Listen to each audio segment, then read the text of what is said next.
IPL versus PSL, एक दुनिया की सबसे बड़ी क्रिकेट लीग और दूसरी पाकिस्तान की सबसे बड़ी क्रिकेट लीग। इन दोनों लीग्स को लेकर फैंस में सोशल मीडिया पर काफी मारामारी रहती है, लेकिन असल में इन दोनों लीगों की तुलना कहीं से कहीं तक बिल्कुल वाजिब नहीं है। असल में आईपीएल अगर फॉरेस्ट गंप है तो पीएसएल लाल सिंह चड्ढा है, या फिर ये कह लीजिए कि अगर आईपीएल विराट कोहली है तो पीएसएल बाबर आजम है।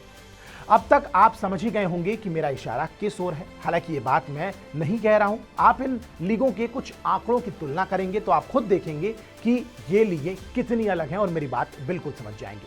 पीएसएल इस वक्त खेला जा रहा है और आईपीएल कुछ दिनों में शुरू होने वाला है। उससे पहले इन दोनों लीगों के बीच कुछ कंपैरिजन आंकड़ों के बेसिस पर हमने किया है। जानकारी के लिए आपको आगे समझाते हैं।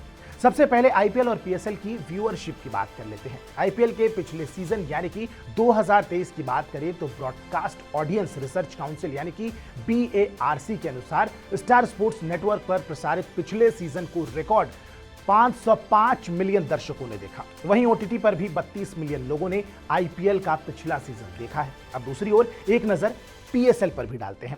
इस लीग की एग्जैक्ट व्यूअरशिप कितनी है ये तो नहीं बताया जा सकता, लेकिन पीएसएल के पुराने चीफ नजम सेठी ने एक क्लेम किया था कि पीएसएल के सीजन को 150 मिलियन लोगों ने देखा है।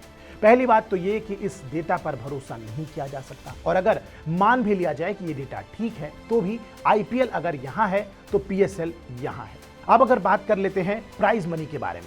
आईपीएल 2023 जीतने वाली चेन्नई सुपर किंग्स को इनाम के तौर पर 20 करोड़ रुपए मिले थे। इसके अलावा रनर अप रहने वाली गुजरात टाइटंस को भी 13 करोड़ रुपए दिए गए थे।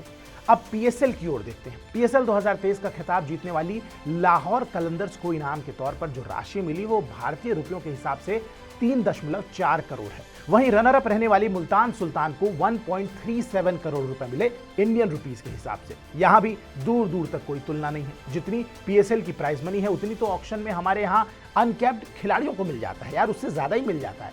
8.4 करोड़ में समीर रिजवी बिके हैं और यहां पे 1.37 करोड़ पीएसएल के रनर अप को मिल रहा है।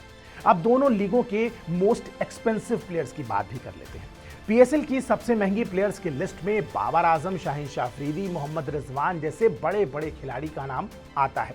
जानकारी के लिए बता दें कि पीएसएल में आईपीएल की तरह ऑक्शन नहीं, बल्कि वहां खिलाड़ियों को कैटेगरीज में बांटा जाता है और सबसे ज्यादा पैसे उन खिलाड़ियों को मिलता है जो प्लैटिनम कैटेगरी के होते हैं। उन खिलाड़ियों को बहुत से बहुत 1.3 करोड़ रुपए मिलते हैं अगर इंडियन रुपीस में बात करें तो। वहीं अगर आप आईपीएल की ओर देखेंगे तो इस साल ऑक्शन में सबसे महंगी बोली मिचेल स्टार्क के नाम लगी, जिन्हें 24.75 करोड़ रुपए में केकेआर की टीम ने अपना हिस्सा बनाया। यानी कि पीएसएल में जितना पैसा सबसे महंगे खिलाड़ी को मिलता है उतना तो यहां एक नॉर्मल खिलाड़ी ले जाते हैं। इस वीडियो में इतना ही, लेकिन दी हुई जानकारी से आप काफी हद तक ये बात समझ गए होंगे कि इन दोनों लीग में कौन सी लीग बेहतर है, और इस पर बहस करना समय की बर्बादी है। बहरहाल इस वीडियो में फिलहाल इतना ही। ऐसी ही और तमाम जानकारी वाली वीडियोस के लिए आप सब्सक्राइब कीजिए स्पोर्ट्स 9। इस वीडियो की तमाम जानकारी को आपके लिए इकट्ठा किया था मेरे साथी दीपेश शर्मा ने। मेरा नाम है आयुष मिश्रा। नमस्कार।